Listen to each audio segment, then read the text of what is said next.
नागपूर शहरातील कळमना पोलीस ठाण्याच्या हद्दीत जुना कामठी रोडवरील जवाहर पेट्रोल पंपासमोर भीषण अपघात घडला। मिळालेल्या माहितीनुसार नितेश ईश्वर बोरकर वय वर्ष 38 राहणार बालाजी नगर हे आपल्या ऍक्टिवा मोफेडने कामठी रोडवरील घराकडे जात होते। त्याच दरम्यान समोरून येणाऱ्या चारचाकी कार चालकाने आपले वाहन भरधाव वेगाने आणि निष्काळजीपणे धोकादायक पद्धतीने चालवत नितेश बोरकर यांच्या मोफेडला जोरदार धडक दिली। या अपघातात नितेश बोरकर गंभीर जखमी झाले। अपघात पाहून घटनास्थळी जमलेल्या नागरिकांनी तात्काळ त्यांना उपचारासाठी मेयो रुग्णालयात दाखल केले, मात्र डॉक्टरांनी तपासणी केल्यानंतर त्यांना मृत घोषित केले। या घटनेमुळे परिसरात मोठी खळबळ उडाली असून कुटुंबियांवर दुःखाचा डोंगर कोसळलाय।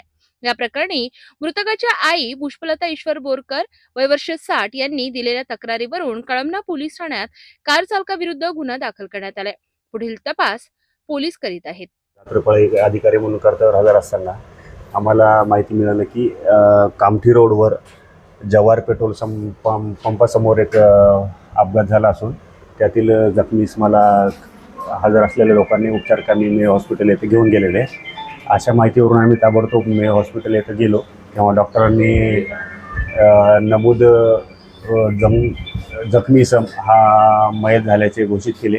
त्याच्यावरून आम्ही त्यांना नातेवाईकांना माहिती दिली, त्यांना बोलून त्यांचं बयान नोंदवून या अपघातातील आरोपी नामे राहुल सुरेश साहू वय 23 वर्ष याच्याविरुद्ध ताबडतोब गुन्हा दाखल केला व त्याने गुन्ह्यात वापरलेली गाडी होंडा सिटी कार क्रमांक MH02 CZ 8996 ही ताबडतोब जप्त केली, आरोपीला ताब्यात घेतली।